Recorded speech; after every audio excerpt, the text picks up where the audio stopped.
जय माताजी मित्रों, मारी चेनल ममतानी रसोई में तमारुं स्वागत है। आज हूँ तमारी साथे शेर करीश शियाळा में खवाता मेथी पाकनी रेसिपी।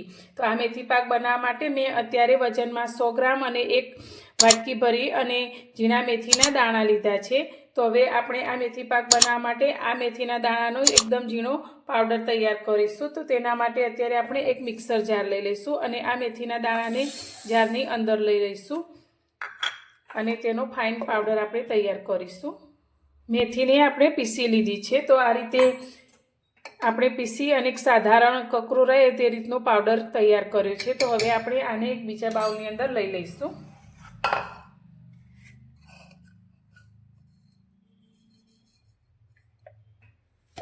તો આ મેથીની અંદર કડવાશનું પ્રમાણ ખૂબ જ વધારે હોય છે, જેથી કરીને બાળકો ખાવાનું તેને પસંદ નથી કરતા હોતા। પણ આજે આપણે બિલકુલ કડવાશ વગર આપણે આ મેથી પાક બનાવશું, જેથી બાળકો અને નાના મોટા બધાને ખૂબ જ ભાવશે।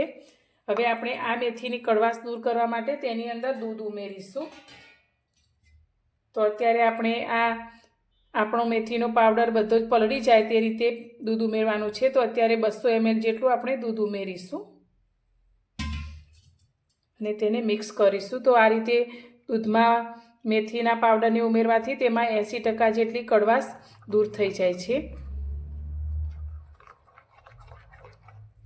आ मेथी पाक आपणो एटलो स्वादिष्ट बनशे के तमे बीजा बधा ज वसाणाने भूली जशो अने आज वसाणुं तमे आखो शियाळो खावानुं पसंद करशो। तो आखुं वर्ष आपणा शरीरने फायदो करे तेवो आपणो आ मेथी पाक तैयार थशे।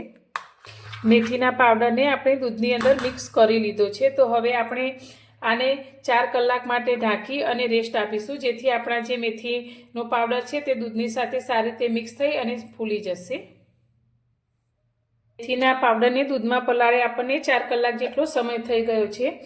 तो आपणे जोईए तो पाउडर आपणो दूधमां भળી अने एकदम सारी रीते फूलीने आ रीते डबल थई गयो छे।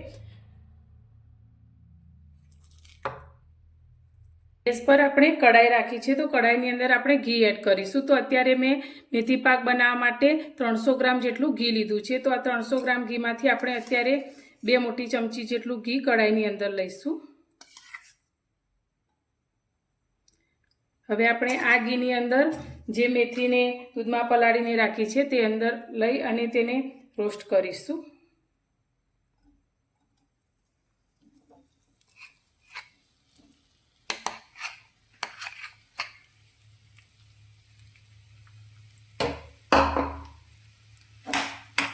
तो एकदम ड्राय आपणुं आ मिश्रण थई जाए त्यां सुधी आपणे तेने घीनी अंदर शेकवानुं छे।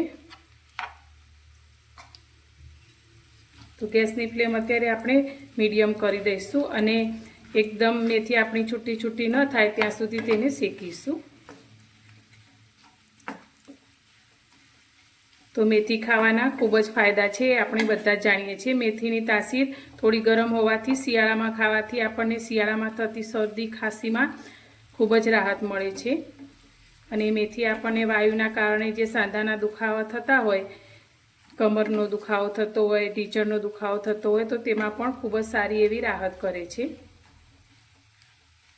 तो आपणे जाणीए छीए कि मेथीना 100 करता पण वधु गुणो रहेला छे। तो आ शियाळानी अंदर आ मेथी खावी जोईए, जेना फायदा आपणे आखुं वर्ष मळता रहे छे।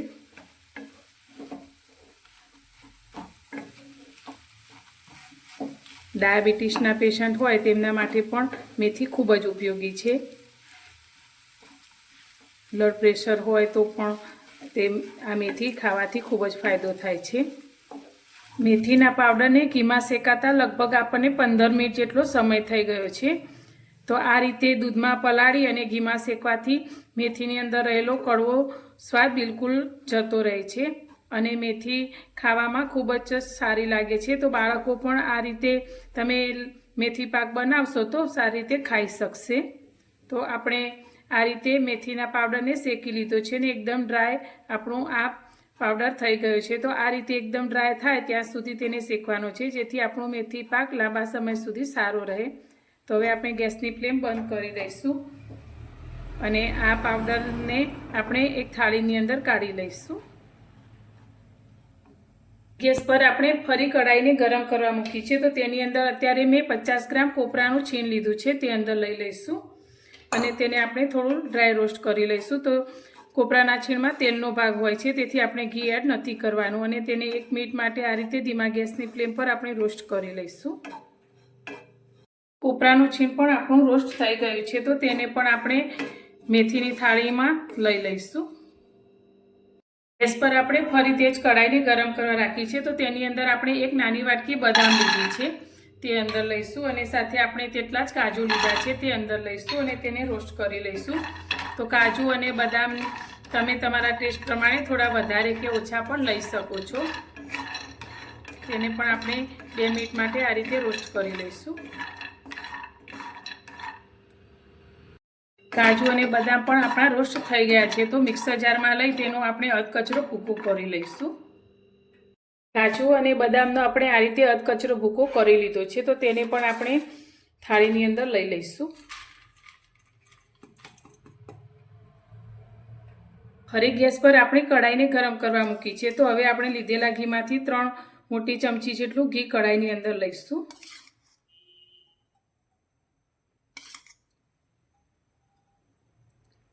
ઘી ગરમ થાય એટલે આપણે આની અંદર ગુંદ તળવાનો છે. તો અત્યારે મેં 1 વાટકી અને વજનમાં 100 ગ્રામ ગુંદ લીધો છે, તો તેને આપણે થોડો થોડો કરી અને તળી લઈશું. તો તમે ગુંદનું પ્રમાણ થોડું વધારે કે ઓછું પણ લઈ શકો છો. તો ઘી આપણું ગરમ થયું છે એટલે આપણે થોડો ગુંદ અંદર એડ કરીશું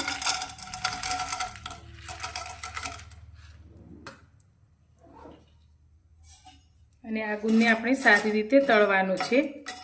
અંદરથી કાચો ના રહે તે રીતે આપણે તેને સારી રીતે તળીશું. ગુંદ આપણો તળાઈ ગયો છે, તો હવે તેને આપણે થાળીની અંદર કાઢી લઈશું અને લીધેલા ગુંદને આ રીતે આપણે તળી લઈશું.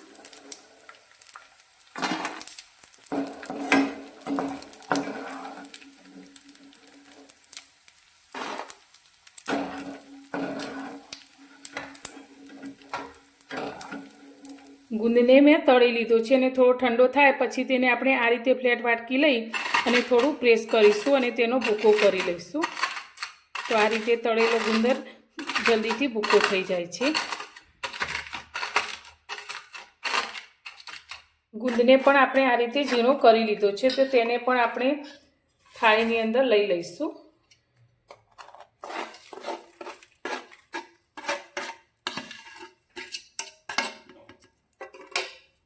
ગેસ પર આપણે ફરી તે જ કઢાઈને લઈ લીધી છે અને તેની અંદર ગુંદ તળતા 1 ચમચી જેટલું ઘી વધ્યું છે. તો તેની અંદર અત્યારે આપણે ફરી 3 ચમચી જેટલું ઘી લઈ લઈશું.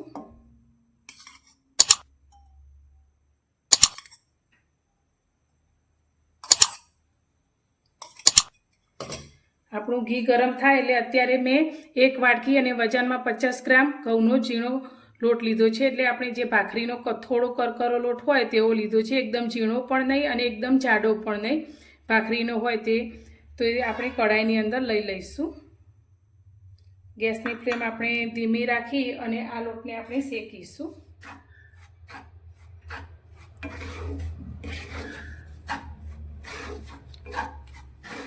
તો 2 થી 3 મિનિટ માટે આપણે આ લોટને શેકવાનો છે. લોટને શેકાતા 2 મિનિટ થઈ ગઈ છે. તો હવે આપણે આ જ લોટની અંદર અત્યારે મેં 1 વાટકી અને 50 ગ્રામ અડદનો લોટ લીધો છે. જે અડદની દાળને મેં મિક્સરમાં પીસી અને ઘરે તૈયાર કર્યો છે, તેને પણ આપણે આ ઘઉંના લોટની સાથે મિક્સ કરી લઈશું અને બંને લોટને હવે આપણે સાથે શેકીશું. તો અત્યારે આપણને ઘીનું પ્રમાણ થોડું ઓછું લાગે છે, પણ જેમ જેમ આપણો લોટ શેકાશે તેમ ઘી થોડું છૂટું પડતું જશે. તો લોટને શેકાવાની એકદમ સરસ સુગંધ ના આવે ત્યાં સુધી આપણે આ લોટને ધીમા ગેસની ફ્લેમ પર સારી રીતે શેકીશું.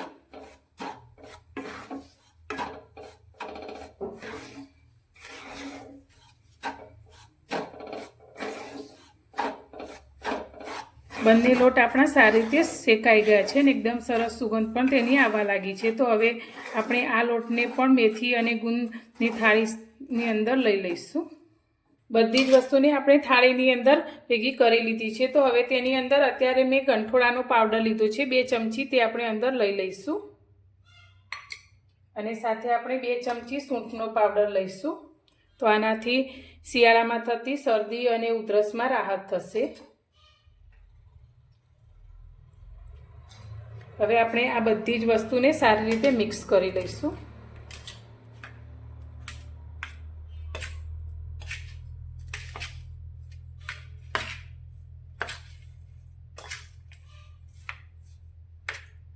આપણે ગેસ પર એક મોટી કઢાઈને ગરમ કરવા માટે રાખી લીધી છે. તો હવે આપણે જે ઘી લીધું હતું તે વધેલું બધું જ ઘી આપણે કઢાઈની અંદર લઈ લઈશું.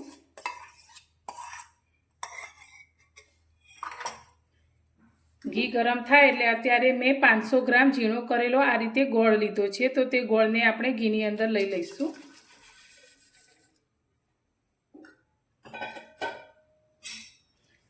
અને આને આપણે ઘીની અંદર સારી રીતે મિક્સ કરી અને આ રીતે હલાવશું.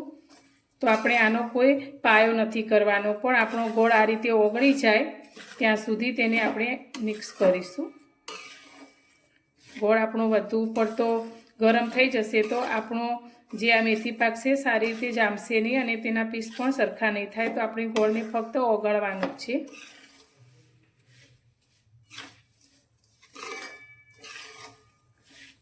ગોળ આપણો ઘીની સાથે સારી રીતે ઓગળી ગયો છે. તો ગેસની ફ્લેમ અત્યારે આપણે એકદમ સ્લો કરી દઈશું. અને આપણે મેથી પાકની ફ્લેવર માટે અત્યારે મેં અડધી ચમચી ઇલાયચીનો પાવડર લીધો છે, તે ગોળની અંદર આપણે એડ કરીશું.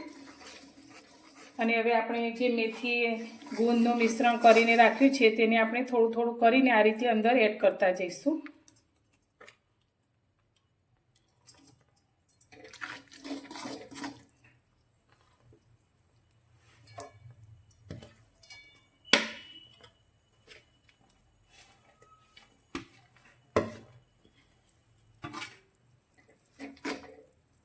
બધું જ આપણે અંદર એડ કરી અને સારી રીતે મિક્સ કરીશું.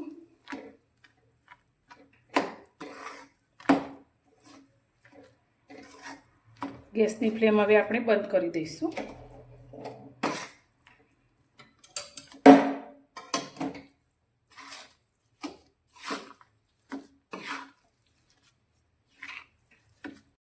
મેથી પાક આપણો બનીને તૈયાર છે. તો હવે આપણે આને એક થાળીની અંદર લઈ લઈશું. આપણે મેથી પાકને જમાવવા માટે આ રીતે એક થાળીને ઘીથી ગ્રીસ કરી લીધી છે. તો હવે બનાવેલા મેથી પાકને આપણે થાળીની અંદર લઈ લઈશું.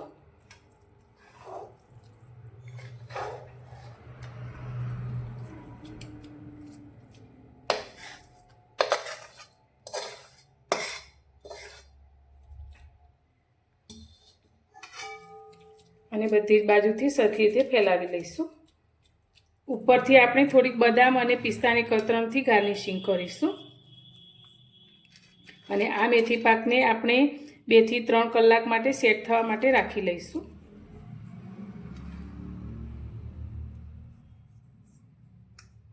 લગભગ 3-1 કલાક જેટલો સમય થઈ ગયો છે અને આપણો મેથી પાક સારી રીતે સેટ થઈ ગયો છે. તો હવે આપણે તેના પીસ કરી લઈશું.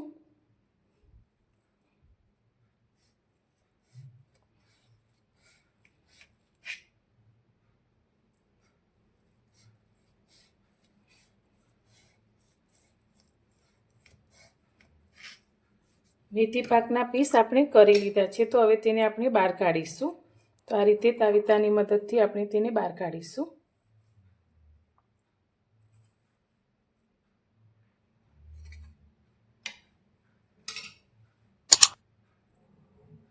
તો એકદમ સરસ એવો આપણો બિલકુલ કડવાશ વગરનો મેથી પાક બનીને તૈયાર છે. અને એકદમ પોચો પણ બને છે. તો તમે પણ આ રીતે મેથી પાકને જરૂરથી બનાવજો. અને મારી આ રેસીપી તમને કેવી લાગી? જો પસંદ આવી હોય તો વિડીયોને લાઇક કરજો, શેર કરજો. અને મારી ચેનલ પર નવા છો તો ચેનલને સબસ્ક્રાઈબ કરવાનું બિલકુલ ભૂલતા નહીં. તો ફરી મળીશું એક નવી જ રેસીપી સાથે નવા વિડીયોમાં.